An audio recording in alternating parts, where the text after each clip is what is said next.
Երևանում է Եվրոպայի խորհրդի գլխավոր քարտուղարը Ռոբերտ։ Այսպիսի մի արտահայտություն է հնչել այսօր Կովկասի իրավիճակը գնահատելով քրիտիկական։ Ինչ է հետաքրքիր է, ինչ նկատի ունի եվրոպացի պաշտոնյան։ Ես ճիշտն ասած չէի համաձայնի, որ քրիտիկական իրավիճակ ասելով նա նկատի ունի Հայաստանի եւ Ադրբեջանի մեջ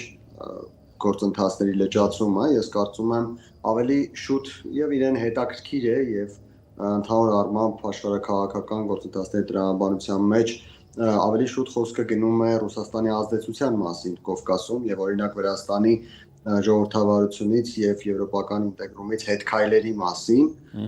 Դրան գումարած նաեւ այն, որ Ռուսաստանից այսօր հնչել է հայտարարություն առ այն, որ Հայաստանը եւ Ադրբեջանը պետք է շատ զգույշ լինեն արևմտյան գործընկերների հետ համագործակցելու հարցում եւ այս ամենը հավանաբար եվրոպացի պաշտոնյայի համար երևում է որպես Ռուսաստանի եւ Կովկասի երկրների միջև որոշակի ճգնաժամային իրավիճակի խորացում։ Այդ հայտարարությունը, որ նշեցիք, դա Զախարովայի հայտարարությունը նկատի ունեիք, չէ՞, այսօրվա, Ռոբերտ։ Այո։ Հա։ Բաքուն դուրս է գալիս ռուսական ուղեցերից, հա, ուղիղ ուզում եմ հարցնել։ Ես չեմ կարծում, Բաքուն նախ երբևէ ամբողջապես ռուսական ուղեցում չի եղել, եւ մյուս կողմից այն խաղը, որը խաղում է Բաքուն, էական փոփոխություններ չի էլ կրել։ Բաքուն երբևէ,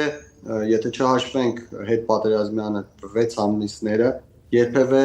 ամբողջապես չի էլ խոսել Ռուսաստանի հետ մեկ ընդհանուր ճակատ ձևավորելու մասին, երբևէ հակառակ կողմից ամբողջապես չի խոսել եվրոպական ինտեգրման մասին, այսինքն նրանք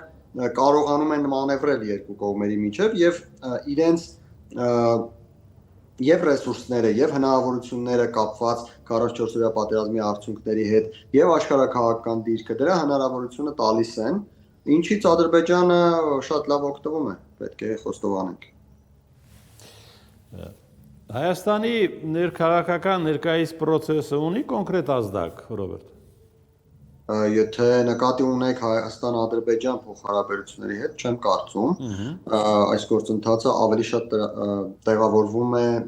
հաջորդ տարի սպասվող ընտրությունների տրամաբանությունում, քան Հայաստան-Ադրբեջան գործընթացի տրամաբանությունում։ Արդեն անգամորն է հայտնի հաջորդ տարվա ընտրությունը։ Այո, հաջորդ տարի հունիսի 7-ին են տեղի ունենալու ընտրությունները եւ կարելի ասել, որ բոլոր կողմերը արդեն սկսել են ակտիվ նախընտրական գործընթացներ իրականացնել։ Բոլոր կողմերը ասել ես նկատի ունեմ թե արմատական ընդդիմությանը, թե իշխանությանը, թե արևմտամետներին մասնավորապես, թե այլ քաղաքական ուժերի, այնպես որ ներքաղաքական զարգացումները առաջին հերթին պետք է գնահատել այս տեսանկյունից։ Իսկ առանց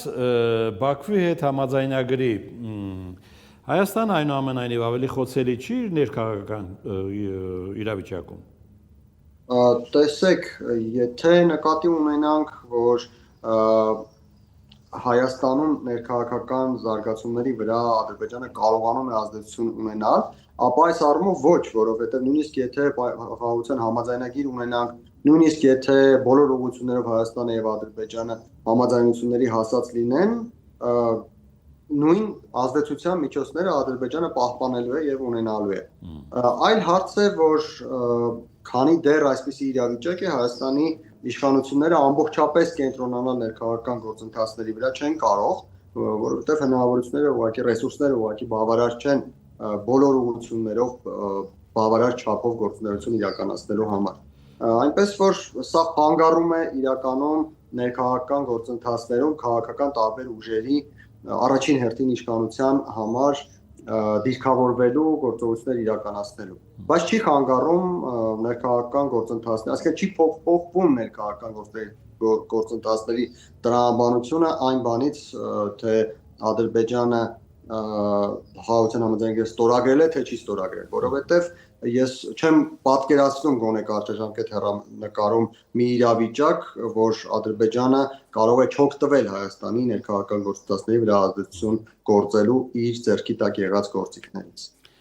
Իսկ այլ միջամտություններ հնարավոր են։ Դուք նկատի ունեք այլ երկրների միջամտություններ։ Իհարկե հնարավոր են եւ այլ միջամտություններ ոչ միայն հնարավոր են, այլ մենք տեսնում ենք ակնհայտ է, որ Ռուսաստանը որոշակիորեն միջամտում է Հայաստանի ներքաղաքական գործընթացներին, այն որ կան մարդիկ, նախկին գեներալներ եւ այլն, ովքեր Ռուսաստանում են եւ Ռուսաստանից փորձում են Հայաստանի ներքաղաքական դաշտում ինչ-որ գործունեություն իրականացնել, դա եւս Ռուսաստանի ազդեցությունն է։ Ռուսաստանի տարբեր փորձագետների կողմից եւ լրագրողների կողմից հնչող կարծիքները դրանք բոլորը Ռուսաստանի ազդեցությունն են մեր ներքաղաքական դաշտի վրա։ Մյուս երկրներն էլ փորձում են իրենց հնարավորությունների սահմաններում ազդեցություն ունենալ եւ խոսքը վերաբերում է թե Իրանին, թե Թուրքիային, թե Եվրամիությանը, որոշ չափով նաեւ Միացյալ Նահանգներին, թե Միացյալ Նահանգները կարծես թե այնքան էլ չեն կարևորում այս փուլում Հայաստանում տեղի ունեցող գործընթացները։